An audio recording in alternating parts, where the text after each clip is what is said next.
I love the Sony MZ-NE810. It's a great, slim NetMD recorder that looks like a player. It came with the Lazy Boy dock, which is hard to find these days. You need the dock since it helps with power delivery while recording. These two pins supply 3 volts to the recorder since the laser needs more power when writing. Here's a look at it from the bottom. Again, these are great devices, but without the ability to supply 3 volts while recording, they can turn off or drop out. It can be hard to find the original dock, but you can make your own. This dock for a different series has the same L-shaped 2-pin connector. Sony, being Sony, moved these connectors all over the place, so of course it won't fit as is. The player physically fits, but the connector is in the wrong spot. Let's see what it looks like underneath.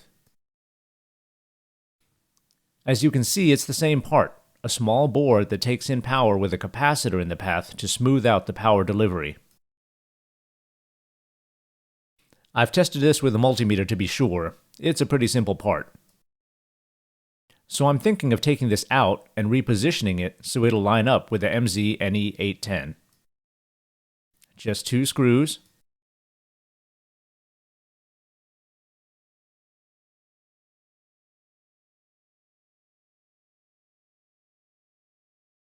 Let's test fit it.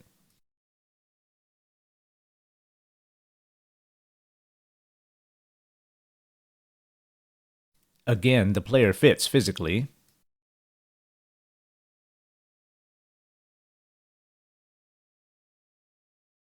Let's double check that this is a good fit.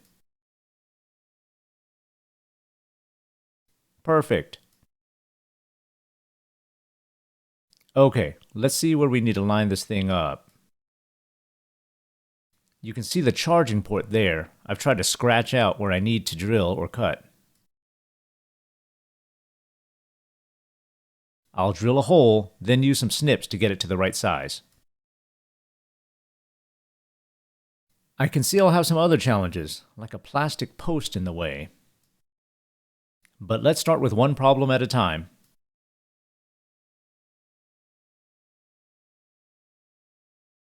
Double checking. Okay, let's get to it.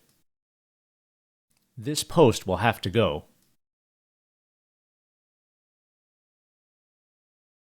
I'm going to drill this in the garage, this spot here, then I'll use some snips to enlarge the hole. I'll file this smoother later, but let's test. Okay, so it's not pretty, but it seems to fit. This should be enough space for the charging pins.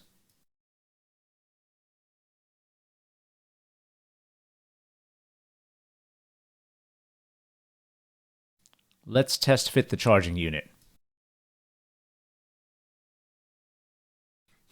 So the hole lines up, but this post is blocking it from lining up properly.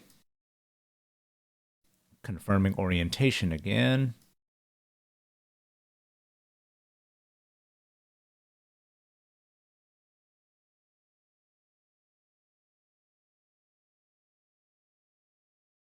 Yep, that post has got to go. I think these snips can handle it. Give me a sec. Yes, it was easy to snip off. Let's try it again.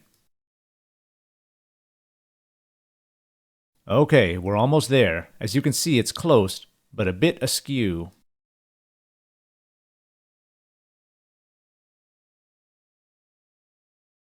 Now this wing is bumping into that post. I don't want to cut this one off, so I'll just take a chunk out. That's the spot. 1 sec for the snips again. And we're back. Here's the cavity I cut with the snips. Hopefully last test fit. Hey look, it's slotted in perfectly.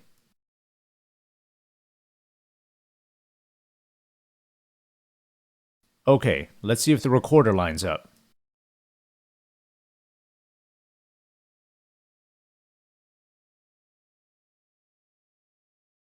Looks good. We'll want to connect power and test it.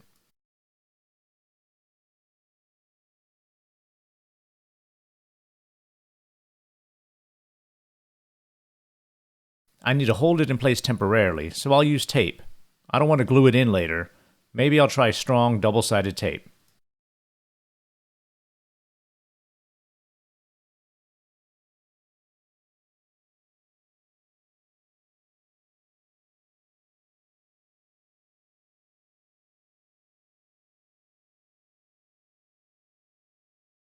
Okay, this should do for testing it.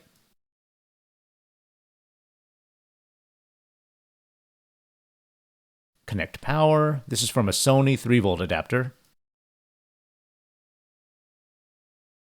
No display, so I need a remote and a battery to help see if it's charging. Let's slot it in. There, a bit of a wiggle, but it's in and the charging light is on.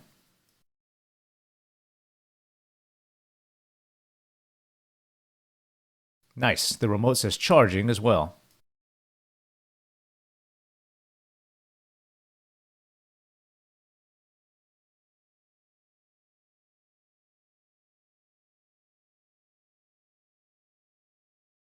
When I secure this later, I'll leave the player docked so I can line it up perfectly.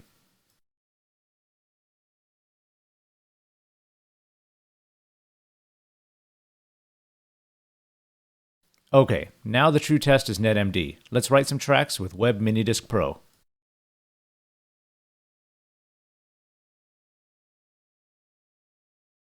I love that the slim recorder has a proper USB port.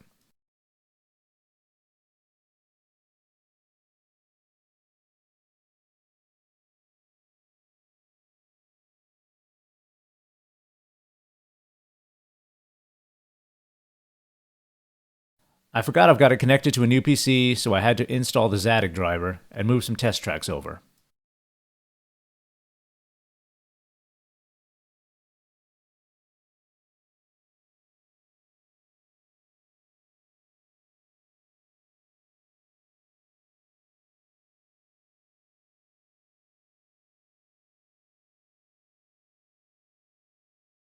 I've moved over 4 test tracks and dragged them into Web MiniDisc.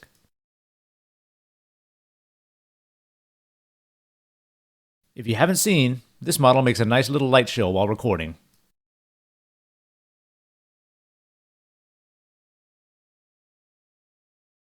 Since there's no display, I'm glad Sony did something interesting to indicate recording.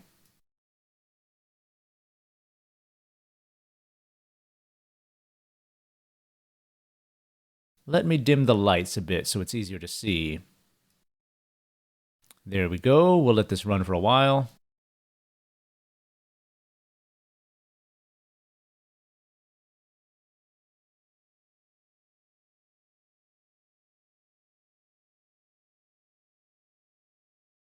Skipping ahead a few minutes.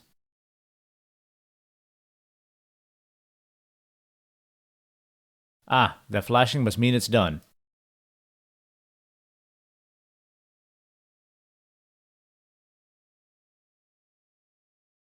Oh yeah, I should have shown you this earlier, but I knew it was connected by seeing PC-MD. Let's disconnect from the PC so we can test the disc.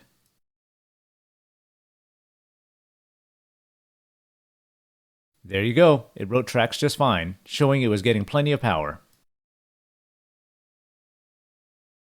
I've had this specific model cut out during recording with gumsticks or AA sidecars, so it definitely needs the extra power from the charging dock.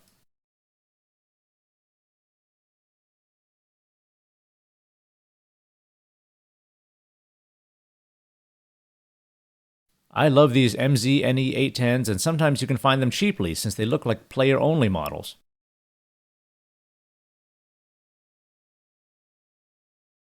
If you get one without the dock, now you have another option. I've seen these other Sony charging docks for less than 700 yen.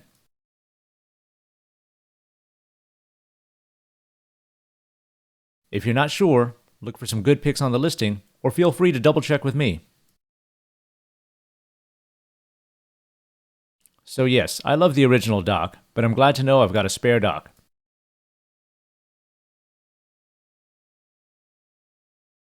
As always, thanks for watching.